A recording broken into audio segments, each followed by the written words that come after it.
Good afternoon guys! Welcome sa napaka-special episode ng Backcourt Duo with yours truly, Ana Reyes and Nico Wahid na mukhang malungkot ngayon. Malungkot ka ba ngayon? Hindi.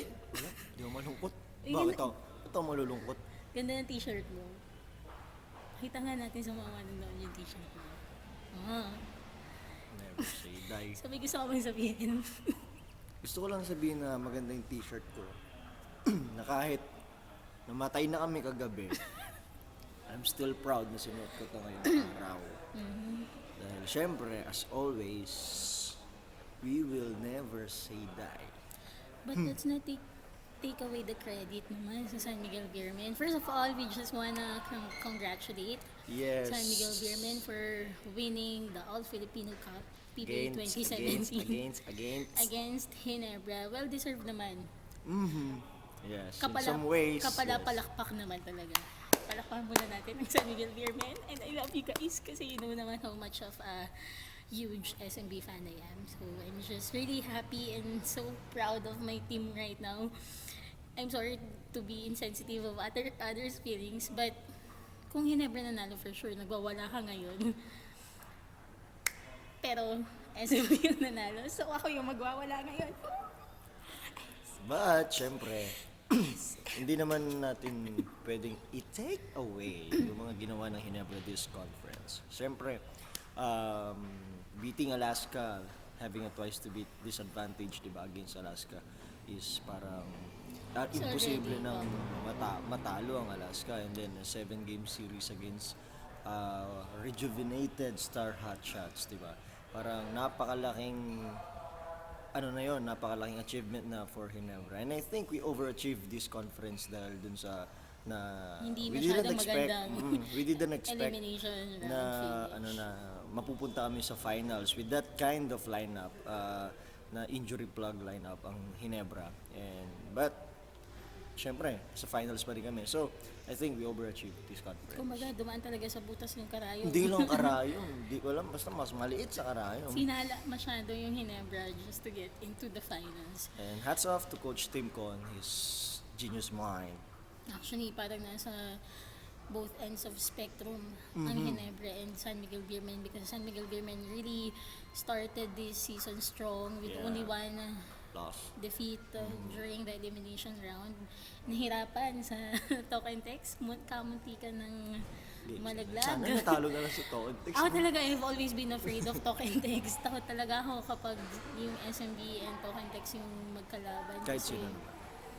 So yun, but thankfully nakapasok ulit ng finals and can I just say na I'm super duper confident na not by confident, I don't mean na wala lang yung Ginebra or we're taking Ginebra for granted, pero alam ko kasi yung puso din, yung championship caliber na din talaga ng San Miguel Beermen. But SMB is SMB. You have your... Lalo na kapag All-Filipino Cup, doon talaga nagsashine yung bawat talent. Doon makikita kung gaano talaga ka-talented yung lineup ng San Miguel Beermen. Okay, with that, so, how SMB nakuha yung perpetual trophy ngayong conference or ngayong All-Filipino? Paano nangyari na nag-champion ng SMB ngayon? Okay, so at the start of the series, parang pinag-uusapan lagi na SMB versus Ginebra will always be about offense versus defense. Yeah. So definitely, we won it on offense.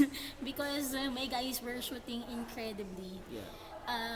Basta, si Junmar nahirapan. It wasn't an easy series for Junmar because laging nado-double team, may Lahat times ng pa nga depensa sa mati-triple kanya team. nakatutok kay Jun. Yeah, so kailangan talaga mag-step up ng other guys. Kapag inilabas yung bola, kailangan ma-shoot yun. And thankfully, my guys are gearing up to the call. Ronald Tubit hitting threes, Chris Ross hitting threes, Arvin Santos, of course, Marshall Lassiter, and Alex Cabagnat. So, yun talaga kasi yung strategy ng SMB. Having a very reliable big man, ang kailangan na lang practicein talaga ng the rest of the guys ay yung shooting nila. And for SMB, parang you have to pick your own poison na papatay sa'yo eh. If mapigilan mo man si Junmar, there are lots of shooter that he can kick out for passes na talaga namang reliable shooter as you said, na ang Hinebra, I think, mas pinili nilang bigyan ng tutok sa depensa itong si Junmar Fajardo. At talaga namang nahirapan si Junmar, di Of ba? course, Sol For the Mercado rest of is the doing season. a super duper excellent job, and Joe Devance also.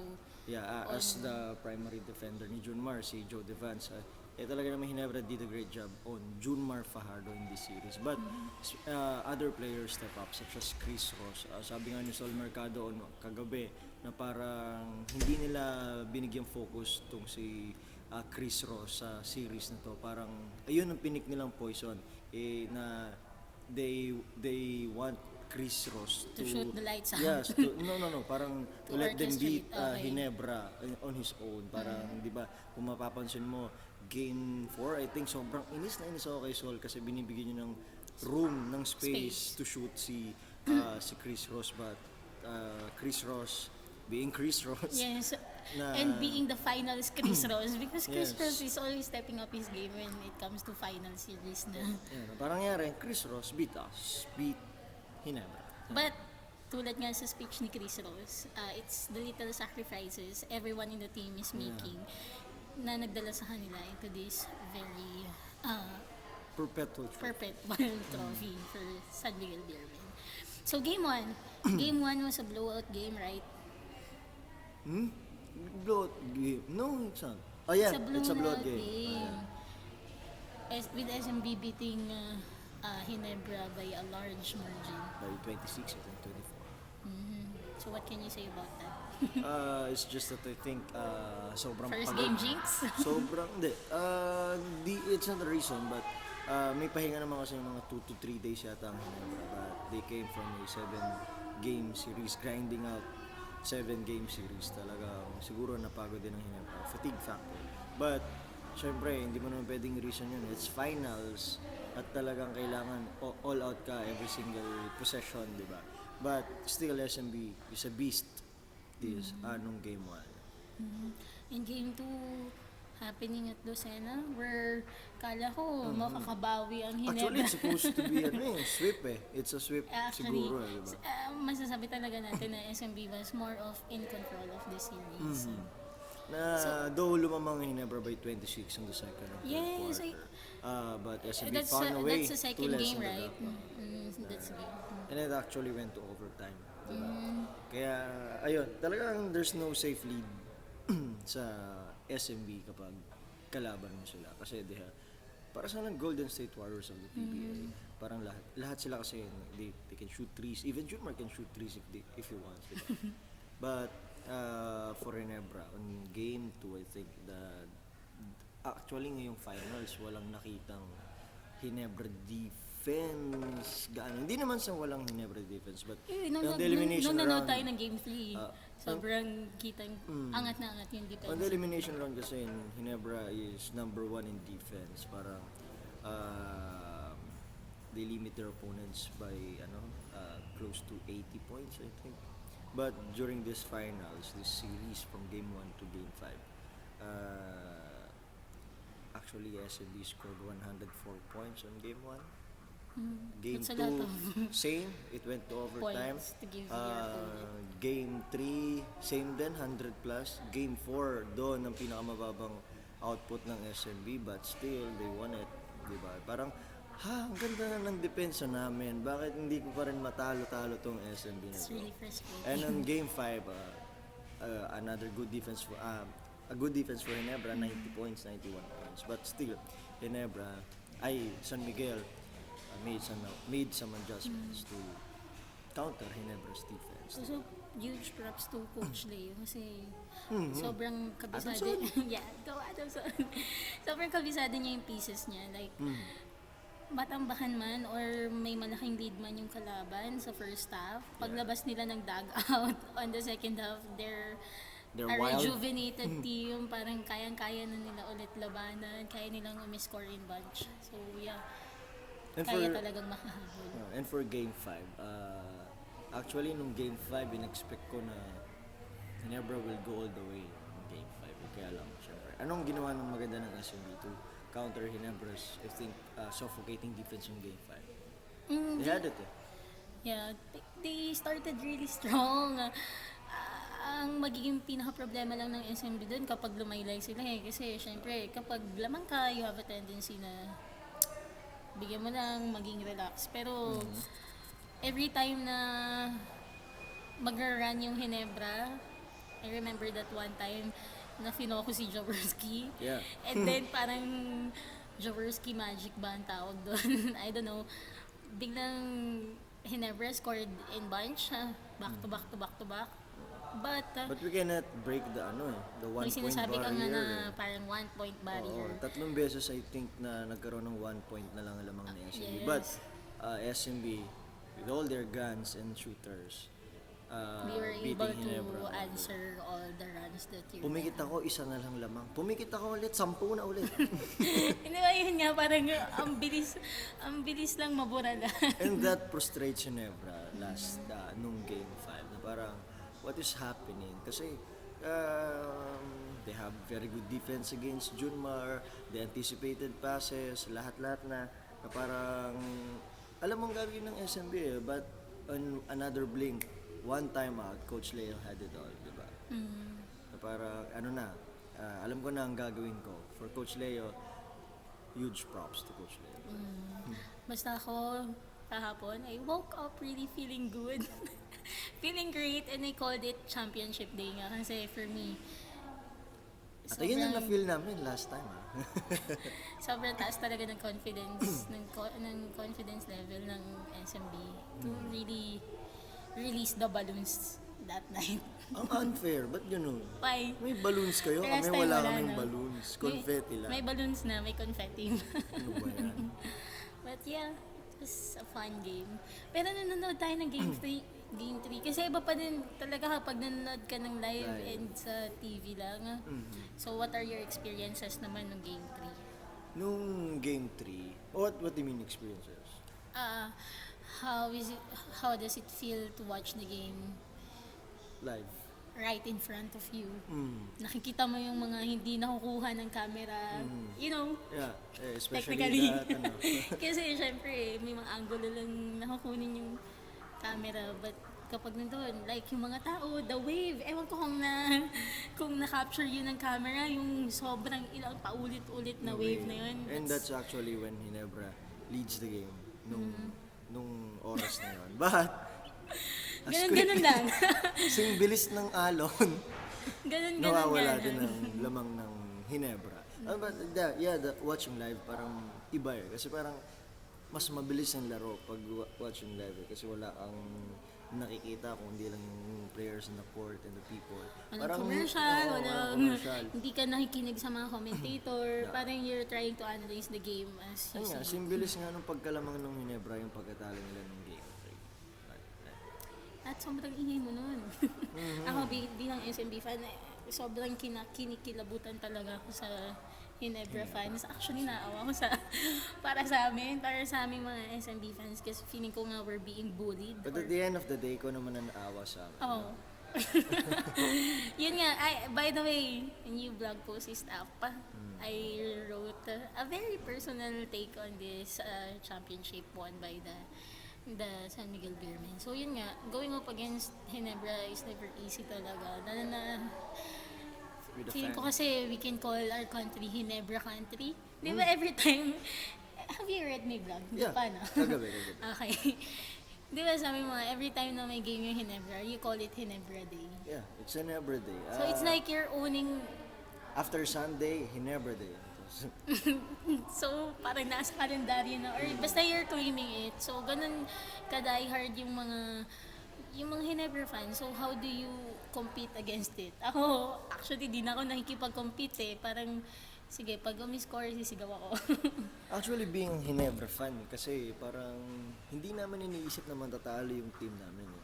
OA na kung OA, pero feeling namin kahit kalaban pa namin ng Cavaliers or Golden State Warriors, You can so we still can win the game. At least because we are the fans, di ba? Na parang ganun ang mentality ng mga Ginebra fans. Kaya siguro, kaya tinatawag namin na Ginebra Day because for a Ginebra country, talagang dapat laging may Ginebra Day. Parang kulang na kulang kaya pag sobrang tagal ng layoff or ng ng conference pagitan. Kaya natutuwa nga ako saglit na yung pagitan ng conference tulad yan March. Makakabawi ka. Makakabawi ka agad. Kaya I take it as a challenge na, kumbaga, if the whole world is against you, but if you really believe in something, Yeah. you stand for it, Yeah, you na. fight for it. So that's what I did then with San Miguel Beerman. It's really fun to be a San Miguel Beerman fan. It's an unpopular opinion, but I love them. So how would you rank this championship of SMB? For the past From? years? This was sweet. Kasi it's the third straight All Filipino Cup trophy. Maganda. It's uplifting. Kasi iba pa din kapag nananalo ka sa All Filipino Cup. Kasi you know na effort talaga siya ng buong team. And that's actually you want to prove ngayong conference nung katatapos lang kagabi for Ginebra.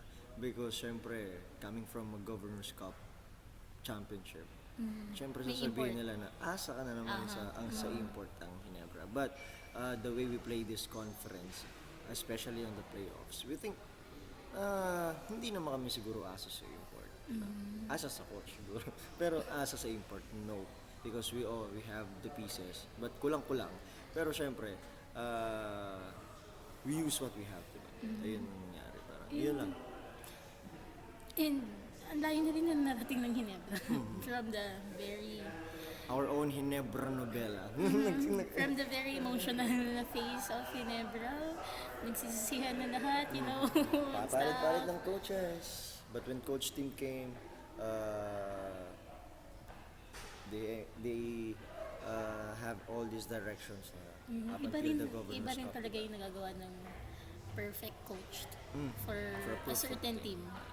Kasi like Coach Leo din, hindi naman ganun kaganda yung San Miguel or yung Petron na naabutan niya, but he was able to utilize each and every one in the lineup and turn it into something powerful. But there's this one tweet na parang he's criticizing Coach Leo na parang hindi naman daw magagawa ni Coach Leo yun without his players. Malamang, without the talented players he has sa lineup niya. So what do you think? Is it because of the players or Coach Leo's mind? Or Coach Leo's coaching? Parang sa katawan lang yan eh. May katawan tayo, may isip tayo, may physical na kakayahan, may mental na kakayahan. So we can give the physical attributes to the players kasi sila yung nasa court, but yung mental capacity, yung ability ni Coach Leo to turn this team into something really formidable, it's magical. Hindi yun, Parang kung may katawan ka, wala ka namang ulo at utak. yeah, di ba? hipon, mga ganon. Grabe ka sa ipon. Hindi excuse na magagaling kasi yung madaming ng ganun eh. Parang hindi naman porket pag samasamahin mo sa isang team yung magagaling. Yeah. They can be, Example is national team. Every national team of a country, di ba? yeah. They have, a country has a national team. Meron silang lahat ng best player nila, di ba? For the national team. Pero So, yeah. So, if kailangan talaga ng captain. if it's not the right coach, then it won't work. Someone who will pave way, kumbaga, and lead the direction. Yeah. And Coach Leo is that person, is that right person for San Miguel Beerman. So I'm just really proud for Coach Leo kasi coming from Adamson, oh my God. And Diba? hi Adamson, huyo kayo sa akin, sabi ni Coach Hindi Leo. naman. Hindi naman. Hindi naman. Ganito. From Adamson Adamson pa po rin kami. tayo. So now, what's next for SMB? Mamaya, what's next for Ginebra? Kayo muna. What's next for SMB? Pahinga muna mga be. Papahinga muna sila of course and siguro get ready for the upcoming governors or Aren't you going to commissioners. have a championship hangover again? I don't think so. Baka magkaka-championship hangover. Actually kasi bago yung import na hunin namin. It's not the typical AZ Reed or Sino you ba know, import? I forgot the name. Basta. Basta bago, parang tataya. Pero malakas daw eh. Tataya sa bagong tao. So, we'll see. You know naman, we have issues with imports then. Yeah. So after the rest, go all the way again. Yeah, Junmar is healthy. Yeah. Everyone is healthy. Actually, thank you for this final series kasi wala namang nasaktan for both teams. Wala namang na-injure or kaya nilang ipagpatuloy. Sa ego lang siguro nasaktan. But madali lang i-heal yan. Ah, At saka, ang maganda kasi, there's always a next conference para bumawi. yes, and that's what's good about Ginebra. In this conference, we're going to have Justin Brownlee again, JBL, Familiar. familiar face, familiar play, and hopefully, Familiar na rin siya sa system, of course. Kasi makaganti coach kami. team na din yung... I hope on the finals, it's going to be SMB and Ginebra again. Para naman, But I mean, I'm kind of missing SMB Alaska. no, you But should we'll not. see. Sa amin, magiging challenge na lang na bago yung import. So, we'll see. Sana okay siya sa team. Sana he gets along with everyone in the team well. And also, for Ginebra, it's another conference without Greg Slaughter. Magaling ka na, Greg. And I think kung naglaro si Slaughter in the All Philippines, that would be a different scenario for Ginebra. Kasi sobrang tin-weak ni Coach Tim in triangle offense niya because of not having Greg Slaughter on the roster. Because triangle offense starts with Greg Slaughter, unang-una niya. Actually, the nature of it is triangle offense starts with the big man to anchor the triangle offense. But for last time, it's Joe Devance anchoring it. But it's supposed to be Greg Slaughter. And that's, you guys should watch out. Makes you think nga what will happen once Greg Slaughter... There are what Came back. ifs. Basta he will come back stronger. Huwag naman sana lumaylay yung laro niya. But he should be stronger when Junmar is waiting for him. Tingnan mo na si Junmar, hasang-hasa na. Oh my God, thank you. Basta Slaughter, we're still hoping for the best for you.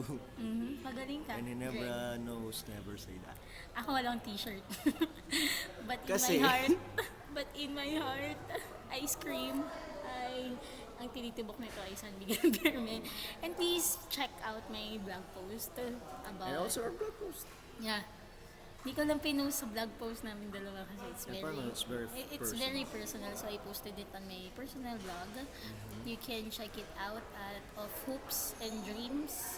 The title of my newest blog post is The Heart of a Champion. Never Underestimate the heart of a champion. For everyone, Thank you. please watch this vlog to be up. I think siguro mamaya. This This is a very podcast. special episode. Kasi matagal namin hindi nagpo-podcast. But we It's been 2 promised months But we promised to get back once the conference starts. started or before the conference started. So next week. Nahihirapan na. Mag-explain lang din tayo sa mga nakikinig sa atin. Kung may nakikinig sa atin. Because our schedule, mahirap ayusin. So, pero we'll find a way para makapag-podcast na on a regular basis. So, thank you guys for listening. I don't know why you're listening. But, yeah. See you next podcast. And syempre, Nico Wahe. Congratulations sa SMB. Love you guys. Ana Reyes here. And A this huge is- SMB fan. And this is Backward Duo. Backer Dua. Thank you.